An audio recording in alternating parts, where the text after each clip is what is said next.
അപ്പം നമുക്കിന്ന് ഒരു എന്താ പറയുക ചീരത്തോരൻ്റെ റെസിപ്പി ഒന്ന് നോക്കിയാലോ. അങ്ങനെ അധികം കുഴഞ്ഞൊന്നും പോവാതെ നല്ല ഇങ്ങനെ ഉലർന്നിരിക്കുന്ന ചീരത്തോരനാണ്. ഞാൻ ഓൾറെഡി ഒരു ചീരത്തോരൻ്റെ റെസിപ്പി ഞാൻ പോസ്റ്റ് ചെയ്തിട്ടുണ്ട്.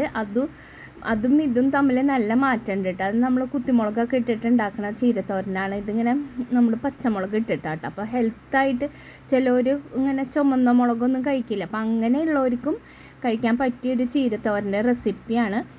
അപ്പം നമുക്ക് തുടങ്ങിയാലോ. അപ്പോൾ അതിനായിട്ട് ഞാനൊരു ചീഞ്ചട്ടി ഇവിടെ ഒഴിച്ച് കൊടുത്തിട്ടുണ്ട് കേട്ടോ. പിന്നെ വെളിച്ചെണ്ണ ഒഴിച്ച് കൊടുത്താൽ മതി. വെളിച്ചെണ്ണയിൽ എണ്ണ ചെയ്യണം കേട്ടോ, ഓയിലൊന്നും ഒഴിച്ച് കൊടുക്കല്ലേ. അപ്പോൾ അത് ഒന്ന് ചൂടായി വരുമ്പോൾ കടുക് ഒരു 1/4 ടീസ്പൂൺ കടുക് ഇട്ട് കൊടുക്കാം. കടുക് പൊട്ടി വരുമ്പോൾ 2 വറ്റൽമുളക് ഇട്ട് കൊടുക്കുന്നുണ്ട് കേട്ടോ. അതൊന്ന് ചൂടായി വരുമ്പോൾ ഒരു സവാള മതി, അധികം ആവണ്ട കേട്ടോ സവാള. പിന്നെ ഒരു എരിവനുസരിച്ച് പച്ചമുളകിൻ്റെ അളവ് ഞാനൊരു 3-4 പച്ചമുളക് ഇട്ടിട്ടുണ്ട്. അവിടെ ഇത്തിരി എരിവ് വേണമല്ലോ നമ്മുടെ ചീരത്തോരന്. അപ്പോൾ കുഞ്ഞു കുട്ടികളൊക്കെ ഉള്ള വീടാണെങ്കിൽ പിന്നെ പച്ചമുളക് അതിനനുസരിച്ച് എരിവ് കുറച്ചിട്ട് ചെയ്യാം കേട്ടോ. ഇനി ഇതൊന്നും ഇങ്ങനെ ഒന്ന് ഇളക്കി കൊടുക്കുക. അതിന് ശേഷം ഇതിലേക്ക് നമുക്ക് ഒരു നുള്ള് എന്താ പറയുക ഒരു 1/4 ടീസ്പൂൺ കേട്ടോ മഞ്ഞൾപ്പൊടി ഇട്ട് കൊടുക്കാം. അതും ഇട്ട് കൊടുത്തിട്ട് നന്നായിട്ട്, ഇതിപ്പോൾ വാങ്ങണ ചീരയാണ്, വീട്ടിലുണ്ടായ ചീരയൊന്നും അല്ല കേട്ടോ. അപ്പോൾ പിന്നെ എന്തായാലും ഇത്തിരി മഞ്ഞൾപ്പൊടി ഇട്ട് കൊടുക്കണം. അതൊന്ന് ഇങ്ങനെ മൊരിയൊന്നും വേണ്ട, ഒന്ന് വാടിയാൽ മതി കേട്ടോ.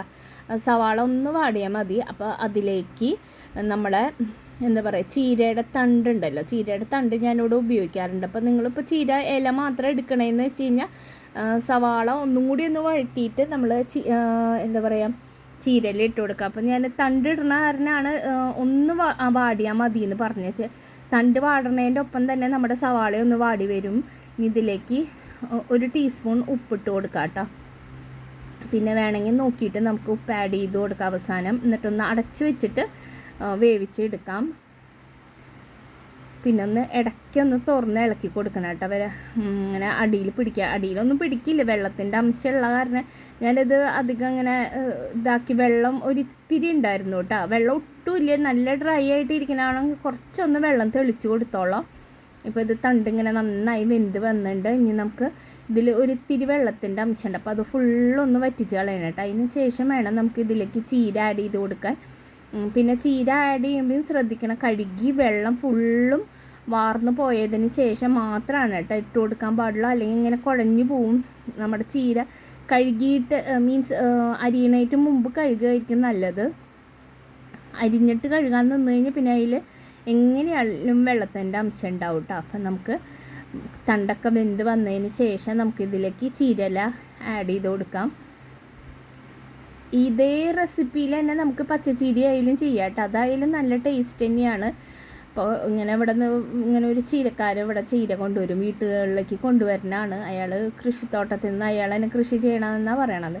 അപ്പോൾ ആളുടെ നിന്ന് വാങ്ങണതാ. അപ്പോൾ ആളുടെ അടുത്ത് അധികവും ഈ കളർ ചീര ഉണ്ടാവാറ് കേട്ടോ. പിന്നെ ഇവിടെ മക്കൾക്കും ഈ കളർ ചീരയാണ് കുറച്ചും കൂടി ഇഷ്ടം. പിന്നെ നമ്മുടെ വീട്ടുമുറ്റത്ത് എപ്പോഴും പച്ചച്ചീര ആവില്ല ഉണ്ടാവുക. അതുമായാലും ഇതേ രീതിയിൽ തന്നെ നമുക്ക് ഫോളോ ചെയ്തിട്ട് ഈ റെസിപ്പീസൊക്കെ ഫോളോ ചെയ്തിട്ട് ചെയ്യാം. അപ്പം നന്നായി ഒന്ന് ഇളക്കി കൊടുത്തിട്ടുണ്ട്. വെള്ളമൊന്നും ഒട്ടുമില്ല കേട്ടോ, അങ്ങനെ നല്ല ഡ്രൈ ആയിട്ട് എടുക്കുകയാണ്. ഇനി ഇതൊന്ന് അങ്ങനെ ഒന്ന് സ്പൂൺ വെച്ചിട്ട് തന്നെ ഒന്നിങ്ങനെ ചെയ്തിട്ട് പൊത്തി കൊടുക്കുക എന്ന് പറയും. അതൊന്ന് ചെയ്തിട്ട് ഒന്ന് വേവട്ടെ കേട്ടോ. അതിന് ശേഷം നമുക്കിതിലേക്ക് നാളികേരം ആഡ് ചെയ്യുക. നാളികേരം ഭയങ്കരമായിട്ട് വേണ്ട കേട്ടോ. നാളികേരം ഭയങ്കരമായിട്ട് വന്നു കഴിഞ്ഞാൽ ചിലവർക്ക് നാളികേരം ഇഷ്ടമാണെങ്കിൽ കുഴപ്പമില്ല. പക്ഷെ നമ്മൾ ചീരക്കറി വയ്ക്കുമ്പോൾ ചീരയാണല്ലോ കൂടുതൽ നമുക്ക് ടേസ്റ്റിന് നിൽക്കേണ്ടത്. അപ്പോൾ അത് കാരണം ചെറിയൊരു ക്വാണ്ടിറ്റിയിലാണ് കേട്ടോ ഞാൻ നാളികേരം ആഡ് ചെയ്തിട്ടുള്ള. നാളികേരം എന്തായാലും ആഡ് ചെയ്യണം കേട്ടോ, അതാണ് ടേസ്റ്റ്. എന്നിട്ട് അതും കൂടി ഇട്ട് കൊടുത്തിട്ട് നന്നായി ഒന്ന് ഇളക്കി കൊടുക്കുന്നുണ്ട്. അപ്പം നന്നായിട്ട് നാളികേരം നമ്മൾ ഇട്ട് കൊടുത്തതിന് ശേഷം ഇളക്കി എല്ലാ ഭാഗത്തേക്ക് എത്തിയെന്ന് ഉറപ്പ് വരുത്തണം കേട്ടോ. പിന്നെ ഉപ്പൊന്ന് നോക്കുക, ഉപ്പ് കുറവുണ്ടെങ്കിൽ ഉപ്പ് ആഡ് ചെയ്ത് കൊടുക്കുക. എനിക്ക് പിന്നെ ഉപ്പ് കറക്റ്റായിരുന്നു കേട്ടോ, അത് കാരണം ഞാൻ പിന്നെ ആഡ് ചെയ്യണില്ല. നല്ല ഡ്രൈ ആയിട്ടുള്ള ചീരത്തോരൻ കിട്ടിയിട്ടുണ്ട്. അപ്പോൾ ഈ ഒരു രീതിയിൽ അധികം എന്താ പറയുക, വെള്ളം നമ്മൾ അരിയണേറ്റ് മുമ്പ് ചീര കഴുകിയിട്ട് അരിഞ്ഞാൽ മതി. അപ്പോൾ വെള്ളമൊന്നും ഒട്ടും ഉണ്ടാവില്ല. അപ്പം നമ്മുടെ ചീര തോരൻ ഇവിടെ റെഡി ആയിട്ടുണ്ട്. അപ്പോൾ എന്തായാലും എല്ലാവരും ഒന്ന് ഉണ്ടാക്കി നോക്കുക. വീഡിയോ ഇഷ്ടമായെങ്കിൽ ലൈക്ക് ചെയ്യാനും ഷെയർ ചെയ്യാനും സബ്സ്ക്രൈബ് ചെയ്യാനും മറക്കല്ല. അപ്പോൾ അടുത്തൊരു ചെറിയ വീഡിയോ ആയിട്ട് വീണ്ടും വരാം കേട്ടോ. സിമ്പിൾ റെസിപ്പീസാണ് ഞാൻ അധികം പോസ്റ്റ് ചെയ്യാറ്. അപ്പോൾ thank you friends for watching.